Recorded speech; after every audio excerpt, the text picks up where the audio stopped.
Hi friends, I brought Thidwick, the Big-Hearted Moose by Dr. Suess to read to you today. Up at Lake Winnebago, the far northern shore, lives a huge herd of moose, about 60 or more, and they all go around in a big happy bunch looking for nice tender moose moss to munch. Up at Lake Winnebago one day they were lunching, just strolling along and enjoying their munching. For the moose moss that day was especially fine when it happened that Thidwick, the last moose in line, saw a bingle bug sitting. The bug called out, "Hey, it's such a long road and it's such a hot day. Would you mind if I rode on your horns for a way?" "Of course not," smiled Thidwick, the big-hearted moose. "I'm happy my antlers can be of some use. There's room there to spare, and I'm happy to share. But my guest and I hope that you're comfortable there." So the bingle bug picked out a nice easy seat, and the moose went on looking for moose moss to eat. Well, an hour or so later, the bug heard a squeak, and he heard the small voice of a tree spider speak. "I say," said the spider, "you've got a fine place. That moose seems quite friendly, has such a nice face. If I got on too, do you think you would mind?" "Hop aboard," laughed the bug, "and I think that you'll find that the moose won't object. He's the big-hearted kind." "I accept," said the spider with joy and delight, and he started a web on the horn to the right.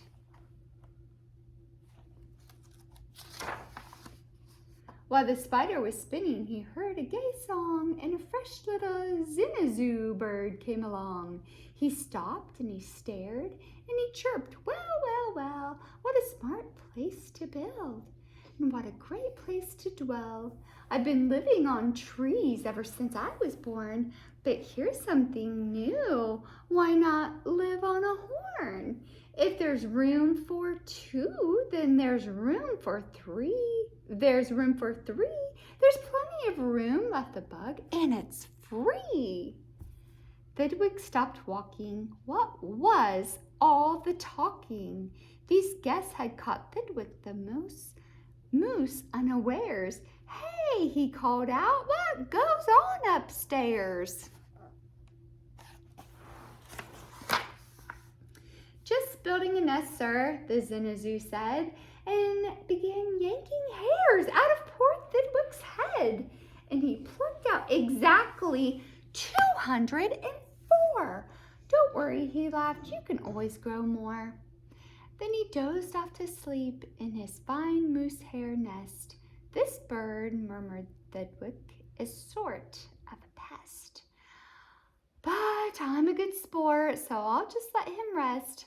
For a host, above all, must be nice to his guest." "Besides, now it's getting quite late in the day, and surely tomorrow they'll all go away." But alas, the next morning the sun's early light brought to Thidwick's sad eyes a most unwelcome sight. "Meet my wife," said the bird. "I was married last night. And perhaps, by the way, I should mention to you that her uncle is coming to live with us too. You're a very fine host, so I knew you'd be willing." Then the uncle, a woodpecker, started in drilling. All Thidwick's friends shouted, "Get rid of those pests!" "Oh, I would, but I can't," sobbed poor Thidwick. "They're guests."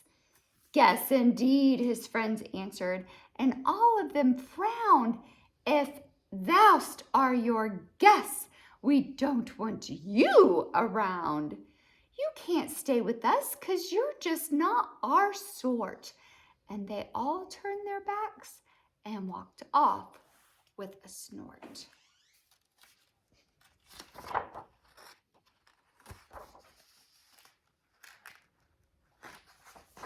Now the big friendless moose walked alone and forlorn, with 4 great big woodpecker holes in his horn. What holes? Whispered Herman, a squirrel who spied him. What holes to hide nuts in? Mind if I tried 'em? They're yours, called the woodpecker. Get tight inside them. This big-hearted moose runs a public hotel. Bring your nuts, bring your wife, bring your children as well. So the whole squirrel family all jumped on pell-mell.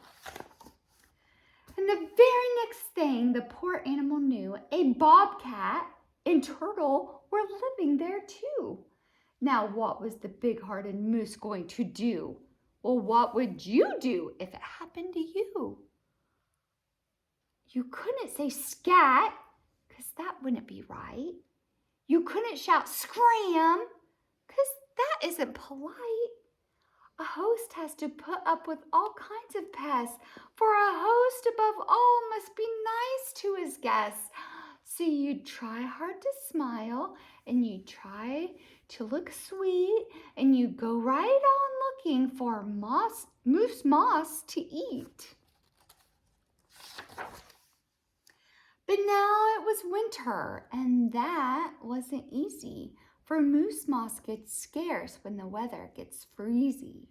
The food was soon gone, and on the cold northern shore of Lake Winnebago, there just was no more. And all Thidwick's friends swam away in a bunch to the south of the lake where there's moose moss to munch. He watched the herd leaving, and then Thidwick knew he'd starved. If he stayed here, he'd have to go too.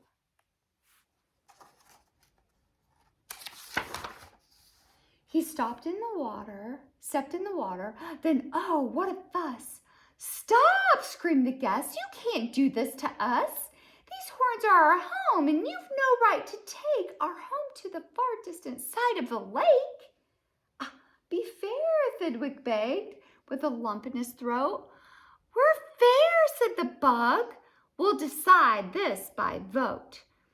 All those in favor going say aye. All those in favor of staying say nay. Aye, shouted Thidwick. But when he was done,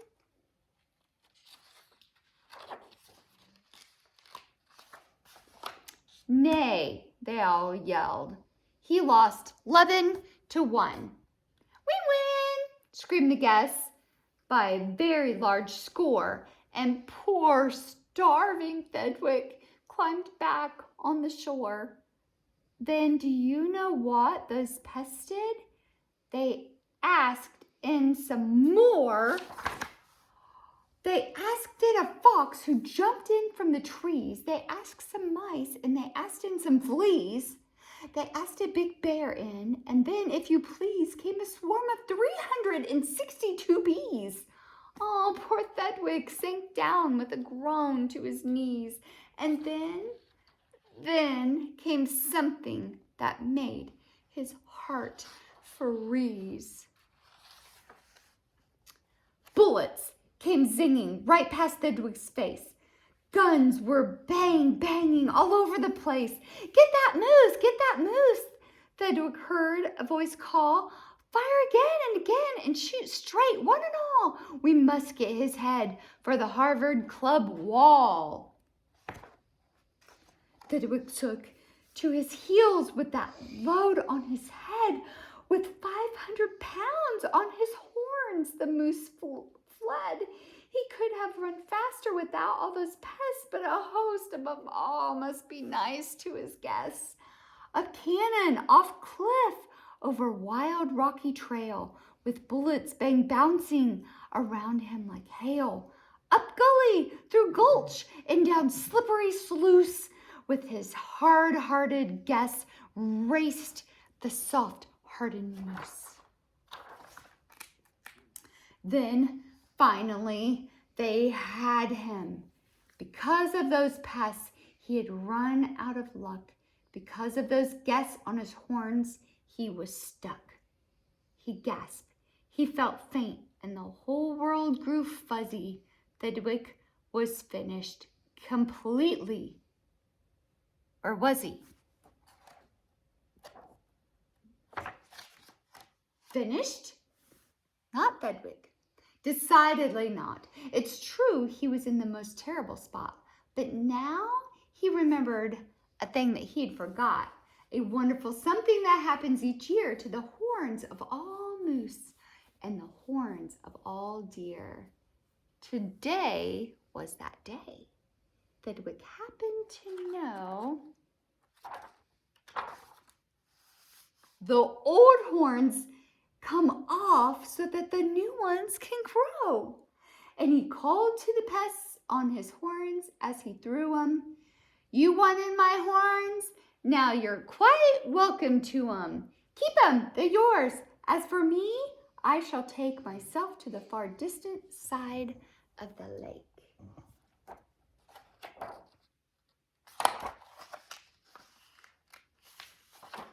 And he swam Winnebago and found his old bunch, and he arrived just in time for a wonderful lunch at the south side of the lake where there's moose moss to munch.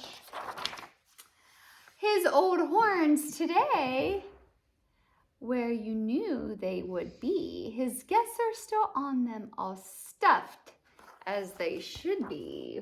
Oh, is that a funny story? Did you know that moose drop their antlers like the deer? Isn't that neat? All right, I'll see you again soon, friends. Bye-bye.